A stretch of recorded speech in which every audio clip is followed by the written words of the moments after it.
Isto, continuando falando sobre os sinais da volta de Cristo. Infelizmente, o mundo hoje, cada vez mais vemos as pessoas colocando datas contradizendo o que a Bíblia diz.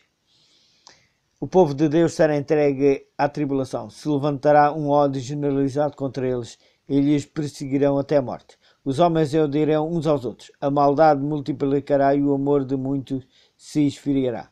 Falsos profetas se levantarão e enganarão a muitos. O evangelho do reino será pregado em todo o mundo, em testemunho a todas as nações. Embora muitos intérpretes citem estes 4 pontos como se tratassem de factos isolados, o contexto mostra que eles na realidade fazem parte de uma mesma profecia, pois o ódio e o desamor dos habitantes da terra, somados à obra dos falsos profetas, darão como resultado a perseguição e morte daqueles que se levantam para pregar o evangelho do reino de Deus. Esta conclusão é completamente confirmada por Jesus no livro de Apocalipse. A advertência que o que descrito na passagem seguinte não é literal em todos os seus aspectos, apenas mostra por meio de símbolos os personagens e os eventos implicados no grande conflito que se desencadeará antes da vinda de Cristo. E vi outro anjo voar pelo meio do céu e tinha o evangelho eterno para o proclamar aos que habitam sobre a terra e a toda a nação e tribo, língua e povo, dizendo com grande voz: temei a Deus e dá-lhe glória, porque é vinda a hora do seu juízo. E adorai aquele que fez o céu, a terra, o mar e as fontes das águas. E outro anjo seguiu dizendo: caiu, caiu Babilônia, aquela grande cidade, que todas as nações deu a beber do vinho da ira da sua prostituição. E o seguiu o terceiro anjo dizendo, com grande voz: se alguém adorar a besta e a sua imagem, e receber o sinal na testa ou na sua mão, também o tal beberá do vinho da ira de Deus. Não se deitou, não misturado, no cálice da sua ira, e será atormentado com fogo e enxofre, diante dos santos anjos e diante do Cordeiro, e a fumaça do seu tormento sobe para todo o sempre. E não tem repouso, nem de dia nem de noite, os que adoram a besta e a sua imagem, e aquele receber o sinal do seu nome. Aqui está a paciência dos santos. Aqui estão os que guardam os mandamentos de Deus e a fé em Jesus. E ouvi uma voz do céu que dizia: escreve, bem-aventurados os mortos,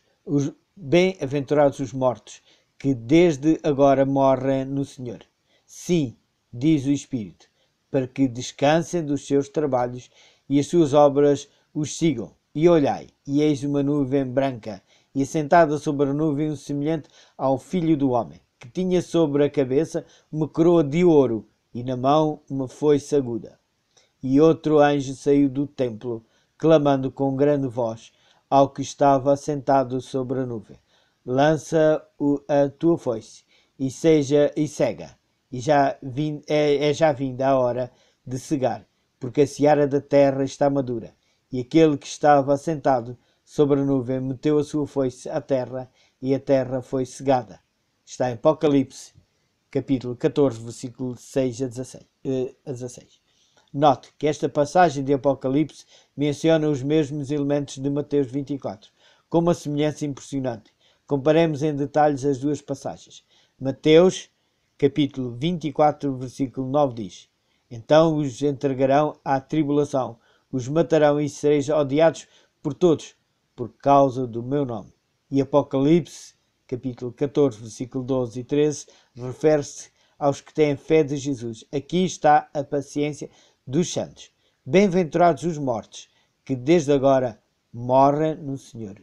A causa da sua morte tem relação direta com a adoração da imagem, do versículo 9.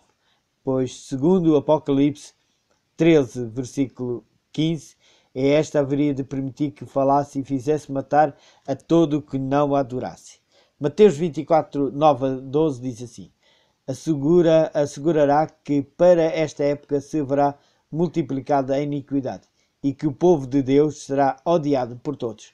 Apocalipse 14, versículo 9, fala de uma identidade chamada a besta, a qual aparece em Apocalipse 13, blasfemando contra Deus e fazendo guerra contra os santos.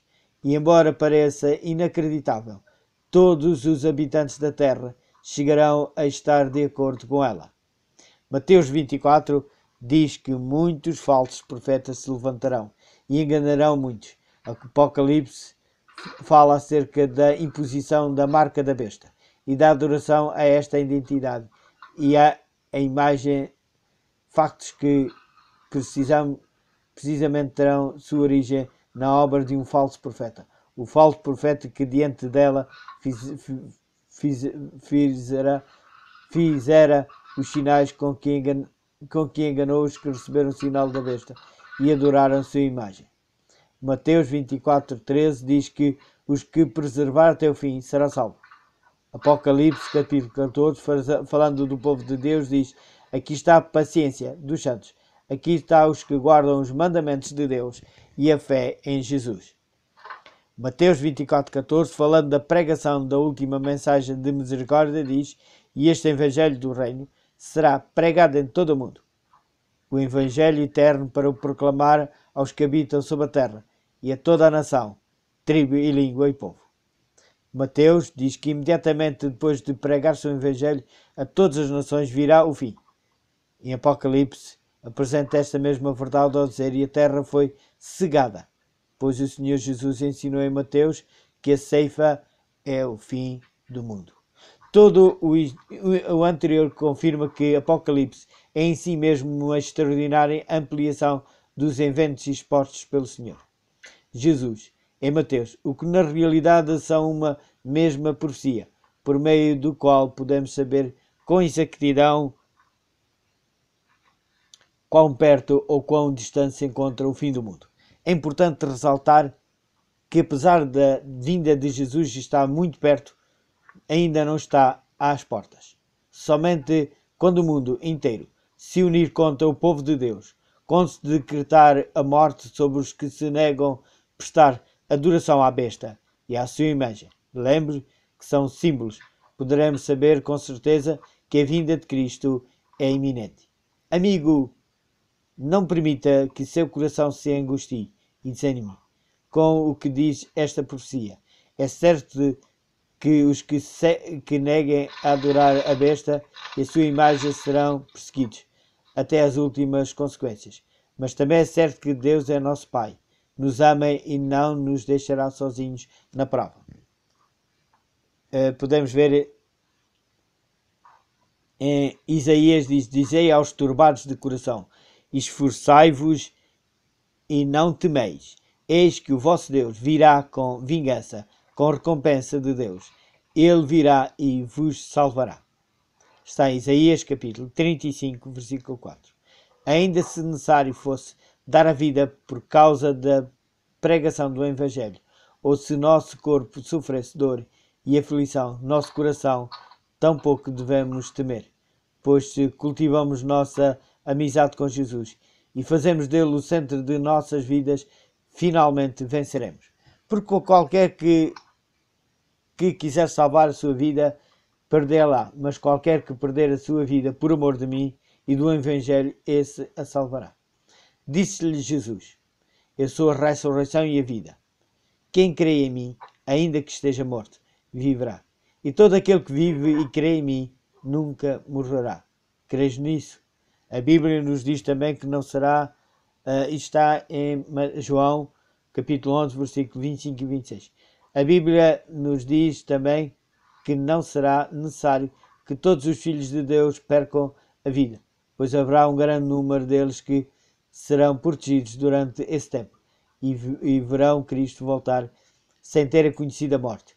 O apóstolo Paulo descreve esta verdade de modo que nos anima a colocar nossa esperança no glorioso destino que espera aos que permanecem firmes e constantes. Porque o mesmo Senhor descerá do céu, com alarido e com voz de arcanjo, e com trombeta de Deus, e os que morrerem em Cristo ressuscitarão primeiro. Depois nós, os que ficarmos vivos, seremos arrebatados com eles nas nuvens, a encontrar o Senhor nos ares, e assim estaremos sempre com o Senhor. Portanto, consolai-vos uns aos outros com estas palavras. 1 Tessalonicenses capítulo 4, versículos 16 a 18. Os personagens que intervirão no conflito final já estão presentes e apenas esperam a oportunidade para tomar seu papel no último grande drama da história deste planeta. É importante que todo aquele que crê na palavra bíblica como única regra da fé e prática investigue com diligência a quem se refere Jesus Cristo nas passagens proféticas de Mateus e Apocalipse. Perguntas como: quem é a besta? Qual será a sua marca? Quem é a imagem? Quem é o falso profeta? Quem é a grande Babilónia? Quem são os 3 anjos que cortam o céu anunciando o Evangelho eterno? São respostas respondidas em um estudo completo sobre o assunto que acabamos de finalizar. Inicie a leitura, agora faça